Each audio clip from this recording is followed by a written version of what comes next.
Ya ayyuhalladzina amanu kutiba alaikumusiyam kama kutiba alal ladzina min qablikum la'allakum tattaqun. Hai orang-orang yang beriman, diwajibkan atas kamu berpuasa sebagaimana diwajibkan atas orang-orang sebelum kamu agar kamu bertakwa.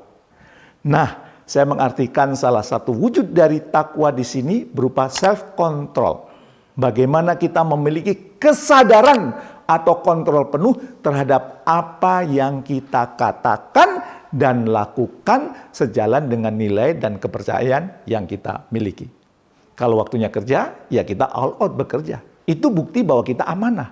Sesuatu yang sangat dianjurkan dalam agama. Jadi tidak boleh kita terlihat lemes, ya, lesu dengan alasan sedang berpuasa.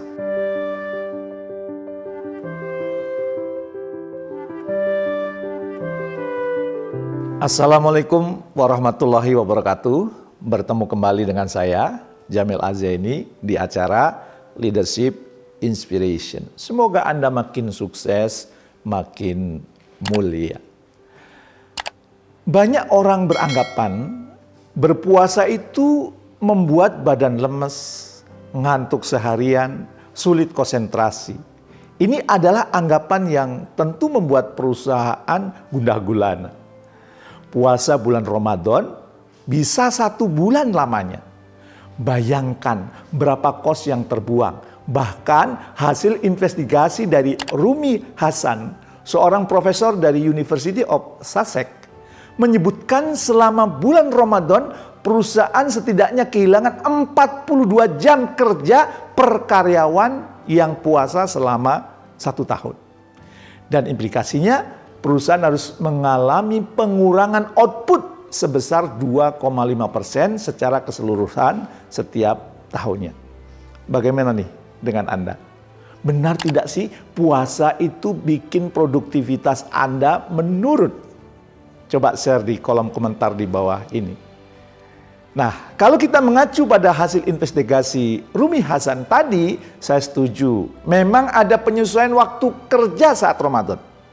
Tapi apakah dengan berkurangnya jam kerja, produktivitas Anda juga menurun? Atau jangan-jangan malah meningkat? Yuk kita bedah lebih dalam tema yang berkaitan dengan ini. Pada sebuah studi di laboratorium Harvard, ya, menunjukkan perut yang kosong ternyata dapat menghasilkan produktivitas yang luar biasa. Nah, tapi laparnya bukan lapar yang berkepanjangan, ya, berhari-hari nggak makan, bukan itu.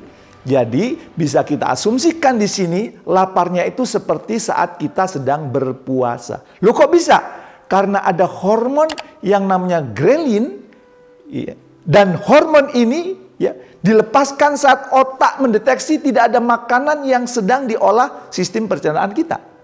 Bersamaan dengan itu, saraf-saraf belajar dan memori kita terkoneksi dengan cepat. Jadi ingat ya, quote dari Steve Jobs, ya, yang terkenal, stay foolish, stay hungry, ya. Tetaplah bodoh, tetaplah lapar, ya, kata Steve Jobs. Mungkin memang saat agak lapar adalah titik optimum untuk kita belajar. Ada lagi penelitian pada tahun 2019 yang dipublikasikan di jurnal Clinical Nutrition menunjukkan bahwa puasa meningkatkan produktivitas kerja sebesar 6,4% dibandingkan mereka yang tidak berpuasa. Begitu pula ada penelitian yang dilakukan pada tahun 2016 dan dipublikasikan di jurnal Annals of Nutrition and Metabolism menunjukkan bahwa puasa selama sebulan bisa meningkatkan kinerja fisik dan kognitif pada orang yang sehat. Dan puasa memang ditujukan bagi mereka yang sehat. Bagi yang sakit boleh untuk tidak berpuasa.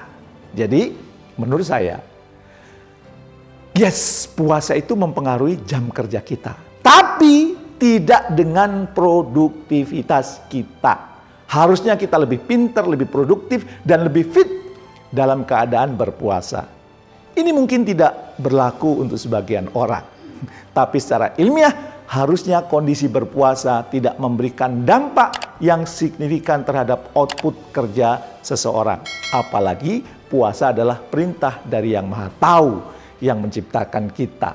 seperti yang tertuang dalam firman Allah dalam surat Al-Baqarah 183. Ya ayyuhalladzina amanu kutiba alaikumusiyam kama kutiba alal ladzina min qablikum la'allakum tattaqun. Hai orang-orang yang beriman, diwajibkan atas kamu berpuasa sebagaimana diwajibkan atas orang-orang sebelum kamu agar kamu bertakwa.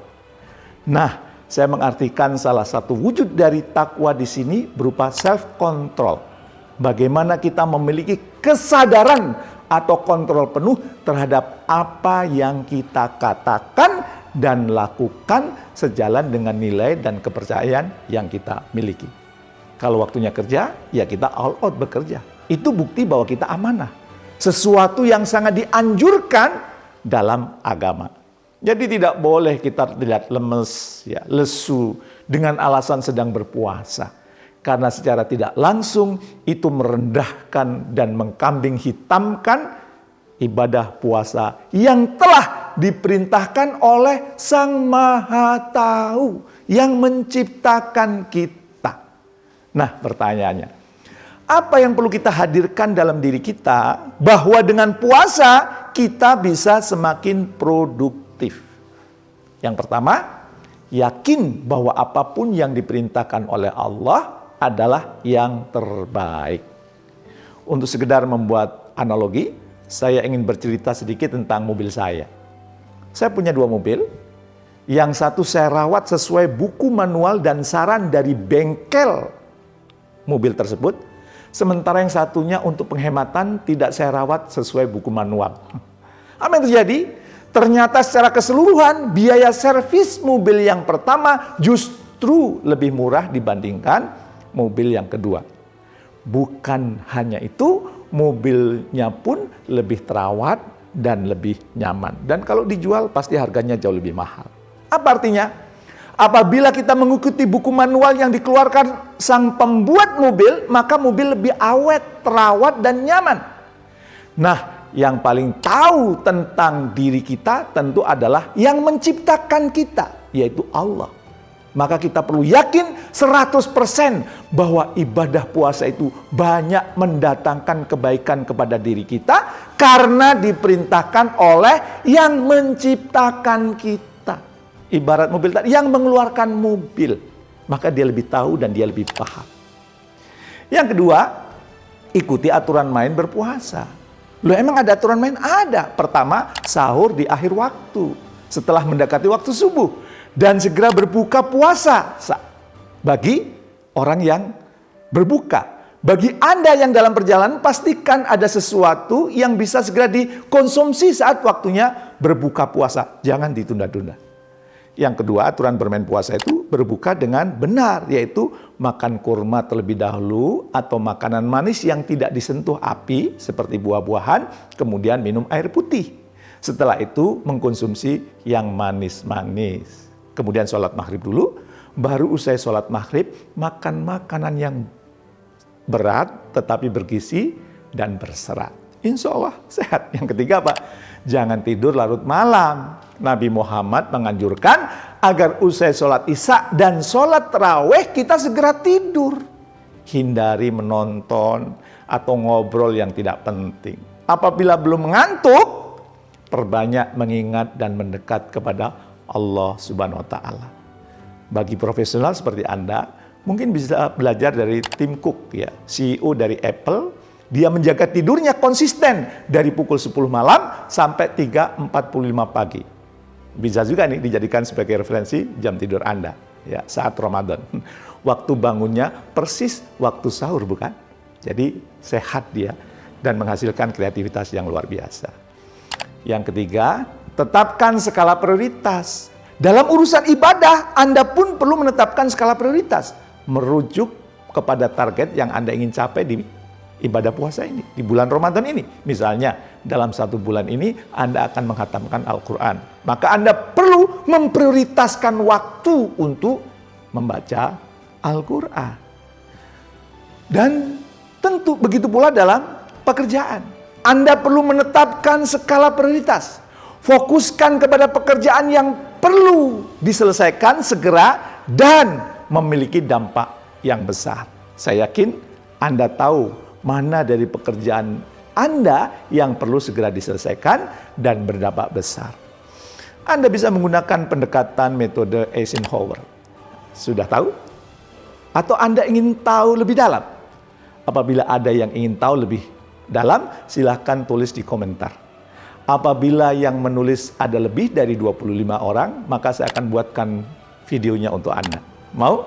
Silahkan yang mau berkomentar. Kalau nggak sampai 25, khawatir videonya tidak terlalu bermanfaat, jadi tidak akan saya buat. Ya. Oke, tetaplah menjadi pemimpin yang benar-benar memimpin dengan memaknai ibadah puasa dengan benar. Sukses mulia untuk Anda semua.